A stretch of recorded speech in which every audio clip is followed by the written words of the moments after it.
मेरे सभी मित्रों को डॉक्टर नरेंद्र जोशी का नमस्कार। दोस्तों, 100 लोगों के सामने आपको बोला गया कि आपको इनको संबोधित करना है। अब सबसे बड़ी समस्या यह है कि 100 लोगों को आप संबोधित कैसे करें, जबकि सही मायनों में आपने कभी 2 व्यक्तियों तक को संबोधित नहीं किया है। अब आपकी स्थिति बड़ी विचित्र हो जाएगी, आप घबराहट के शिकार हो जाएंगे और कई लोग तो शिवरिंग करना भी शुरू कर देंगे और आप बहुत ज्यादा हिचकिचाएंगे कि मैं कैसे जाकर इन लोगों को संबोधित करूं, एड्रेस करूं। तो दोस्तों, ये जो हिचकिचाहट है, हेजिटेशन है, ये बहुत बड़ा ऑब्स्टेकल होता है हम लोगों की लाइफ में कि हम में टैलेंट होते हुए भी हम अपने आप को एक्सपोज नहीं कर पाते हैं।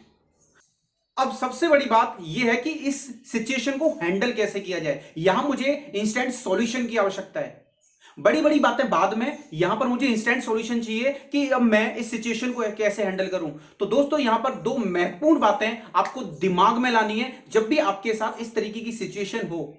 तो सबसे बड़ी बात तो हमें दिमाग में यह लानी है कि मैं बहुत ज्यादा इंपॉर्टेंट व्यक्ति हूं, मैं सुपीरियर हूं बाकी लोगों से, तभी तो मुझे बोला गया है इन लोगों को संबोधित करने के लिए। जी हां दोस्तों, दूसरी महत्वपूर्ण बात, मैं बहुत ज्यादा नॉलेज रखता हूं, हाईली नॉलेजेबल हूं और ये जो लोग मुझे सुनेंगे ना, इनको कम नॉलेज है। ये दोनों सोच आपको बहुत ज्यादा कॉन्फिडेंस देंगी और आप उस सिचुएशन से डील कर लोगे। यहां तो इंस्टेंट सॉल्यूशन आपको मिल गया, बट लॉन्ग रन के लिए क्या करना है?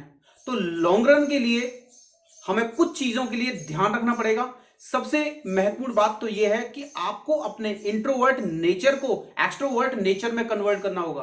दोस्तों, ये इंट्रोवर्ट और एक्सट्रोवर्ट क्या है? इंट्रोवर्ट का मतलब अंतर्मुखी। कुछ लोग होते हैं जो अपने अंदर ही बातें रखते हैं, किसी से शेयर नहीं करते, उनको बोलते हैं इंट्रोवर्ट। एक्सट्रोवर्ट वो लोग जो बातें करते हैं, अपनी बातें किसी से भी शेयर कर लेते हैं, मतलब एक्सपोजर अपने आप को देते हैं बहुत ज्यादा, वो होते हैं एक्सट्रोवर्ट।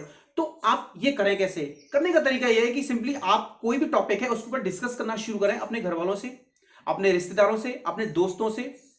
तो यह महत्वपूर्ण बात ध्यान रखें। दूसरी महत्वपूर्ण बात ध्यान रखनी है कि हमें प्रश्न करने की आदत पैदा करनी होगी। जब तक हम क्वेश्चन नहीं करेंगे ना, तब तक हमारी हिचक दूर होना शुरू नहीं होगी। हेजिटेशन ऑटोमेटिकली रिमूव होना शुरू हो जाती है जब हम प्रश्न करने की आदत डेवलप करते हैं। ठीक है। तीसरी महत्वपूर्ण बात यह है कि आप हमेशा स्माइल के साथ अपने आप को रिप्रेजेंट करें लोगों के सामने। जी हां दोस्तों, हर कोई स्माइलिंग फेस देखना चाहता है।